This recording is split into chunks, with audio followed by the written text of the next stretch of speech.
Thalia Reis Moyle, e hoje eu vou apresentar o artigo Bundles de Prevenção de Pneumonia Associada à Ventilação Mecânica, a importância da multidisciplinaridade. Então, vamos começar falando um pouquinho sobre o que fala esse artigo, né? Em resumo, ele começa falando sobre o que é a pneumonia associada à ventilação mecânica, que é a PAV. Então, ele fala que ela é definida como uma infecção pulmonar, que ela surge após 48 horas de intubação em pacientes submetidos à ventilação mecânica invasiva. E os fatores de riscos para a PAV, eles são diversos e descritos na literatura como modificáveis e não modificáveis. Então, os bundles de prevenção da PAV, eles têm sido recomendados para substituir as medidas isoladas de prevenção, que são colocadas nos hospitais, né? Tanto na UTI pediátrica quanto na adulta, mas principalmente esse artigo ele fala sobre a adulta. E visto que hoje o protocolo ele tem muitas falhas, então os bundles eles têm sido implementados como uma melhora. Agora, na introdução, ele fala um pouquinho sobre o que é a pneumonia, né? Então, a pneumonia ela é uma doença inflamatória aguda de causa infecciosa que acomete os espaços aéreos e é causada por vírus, bactérias ou fungos. E, como dito antes, a pneumonia associada à ventilação mecânica, a PAV, ela é uma infecção pulmonar que surge após 48 horas da IOT em pacientes submetidos à ventilação invasiva. A identificação dos principais fatores de risco para a PAV, eles são descritos como modificáveis e não modificáveis. E os fatores modificáveis, eles referem-se às intervenções e ações da equipe que assiste o indivíduo sobre AVM, como vigilância microbiológica periódica, instituições de protocolos de prevenção, redução de prescrições inadequadas de antimicrobianos, entre outras. E a pneumonia associada à ventilação mecânica, ela pode apresentar uma incidência de 10% e 30% dos pacientes da UTI que estão entubados. Então isso é muito alarmante, né? Por isso que foi implementado esse protocolo. Os métodos, trata-se de uma revisão não sistemática de ensaios clínicos randomizados. Passando mais um pouquinho nos resultados e discussões do artigo, ele fala que dentre as medidas preventivas da PAV estão a elevação da cabeceira, protocolos da interrupção diária de sedação, higiene bucal, aspiração subglótica, cuidados com os circuitos do ventilador mecânico, verificação da pressão do cuff e lavagem adequada das mãos. Então, esses são protocolos que deveriam ser feitos cotidianamente, né, em todas as unidades intensivas. Porém, não é uma realidade. Então, eles criaram esse protocolo para que seja implementado cada vez mais. E a incidência da PAV, ela é muito grande hoje, por conta de não ser implementado, né, todos esses passos. Então, seria muito mais efetivo se tivesse um protocolo que todos seguissem. Agora ele fala um pouquinho de todos esses passos, como a elevação da cabeceira, que seria deixar em decúbito mais elevado, né? Então, por exemplo, aqui ele fala deixar o leito de 30 graus a 45 graus, que é uma medida fácil, né? Tranquila de fazer.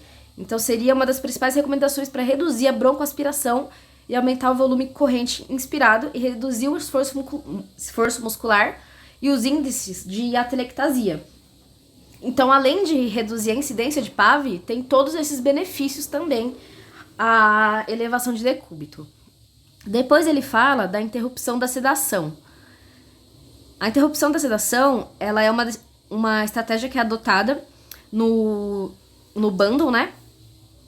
De prevenção da PAV, e ela é a interrupção diária da sedação, que ela tem sido correlacionada com a redução do tempo da ventilação mecânica também, e consequentemente, com a redução da PAV. Então já é uma medida que tem sido adotada e tem tido bons resultados. Depois ele vem falando um pouquinho da higiene bucal, que é uma medida extremamente necessária, né? Porque a higiene bucal, ela é uma medida muito significativa para reduzir a PAV.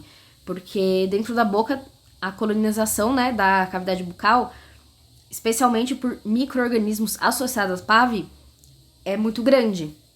Então, ela está presente em 65% das secreções dos pacientes, com intubação e aspiração dos micro-organismos presentes na orofaringe é muito perigoso para a PAV. Então, é uma medida que deve ser tomada e implementada o quanto antes. Já é implementada, né? Mas dentro do protocolo do bundle, é uma das mais importantes, que ele ressalta aqui no artigo. Tanto que ele fala bastante, né, da higiene bucal. Ele fala um pouquinho dos medicamentos, dos antissépticos que podem ser usados. Ele fala um pouquinho de como usar. Ele fala aqui da aspiração subglótica. Depois ele vai para os cuidados com o circuito do ventilador mecânico. Então, ele fala que os outros cuidados para não haver a contaminação com a aspiração da secreção e do circuito do ventilador também deve ser preconizado. Então, a aspiração, ele fala que deve ser feita somente quando necessária, né? Então, ele fala que o profissional ele deve averiguar quando necessária a aspiração do paciente. Então, ele diz que também tem que ter a realização da troca periódica do circuito do ventilador para evitar a condensação, né? Para evitar o débito do ventilador, da água no circuito, né? E avaliar diariamente se há possibilidade de extubar o paciente. Então, um dos protocolos é sempre preconizar o desmame ventilatório. E, por último não. Ele diz que precisa verificar a pressão do cuff, porque a pressão do cuff ela é transmitida de forma direta para a mucosa. E para evitar lesões na mucosa da traqueia, é necessário observar o grau de pressão transmitido para a parede da traqueia. A pressão ideal do cuff é entre 20 e 30 centímetros de H2O. Precisa ser verificado pelo menos de 4 em 4 horas. Agora sim, por último, ele diz sobre a higiene das mãos, que é um passo extremamente importante, mas que muitas vezes os profissionais eles pulam, né? E isso precisa ser mudado o quanto antes e evitado. A higienização das mãos é a medida individual mais simples e menos dispendiosa para prevenir a propagação das infecções relacionadas à assistência à saúde. Então, a qualquer procedimento deve ser feito esse passo. Ele fala bastante sobre a lavagem da mão, ele utiliza estudos que falam sobre a lavagem das mãos. Por último, ele coloca um quadro de resumo das medidas de prevenção da PAV e ele coloca a lavagem das mãos como o primeiro passo. Então, ele coloca lavagem das mãos ou desinfecção das mãos com base de álcool a 70%. Segundo passo, uso de vigilância microbiológica, monitoramento e remoção precoce dos dispositivos invasivos, então desmame precoce, programa para uso racional de antibióticos, troca do circuito do ventilador apenas quando sujos ou danificados, sem necessidade de troca programada, troca de umidificadores a cada 7 dias ou quando necessário, realizar aspirações de secreção quando o paciente for permanecer por mais de 72 horas em ventilação mecânica, de forma intermitente ou controlada por dispositivo especialmente desenvolvido para esse fim, quando disponível, usar cânulas com balonete especialmente desenvolvido para evitar microaspiração nos pacientes, com previsão de ventilação mecânica por pelo menos 24 horas, colocar e monitorizar a pressão do balonete do tubo endotraqueal por pelo menos 25 centímetros de H2O, de água. Cabeceira elevada de 30 a 45 graus. Higiene oral diária. Interrupção diária da sedação. Descontaminação seletiva do trato digestivo e uso do tubo traqueal revestido com prata quando intubação prevista para mais de 24 horas. E as considerações finais, ele coloca que os bundles, eles têm sido recomendados para substituir as medidas isoladas de prevenção, visto que a utilização do protocolo, ele melhora a segurança e a qualidade do atendimento na UTI, mas requer a adesão e o treinamento periódico da equipe multidisciplinar para que possam ser considerados indicadores de qualidade. Então seria um protocolo muito bom, mas que dispõe de tempo, né, para treinar toda a equipe, porque tem que ser um treinamento multidisciplinar, mas que seria muito bacana implementar em todas as unidades intensivas.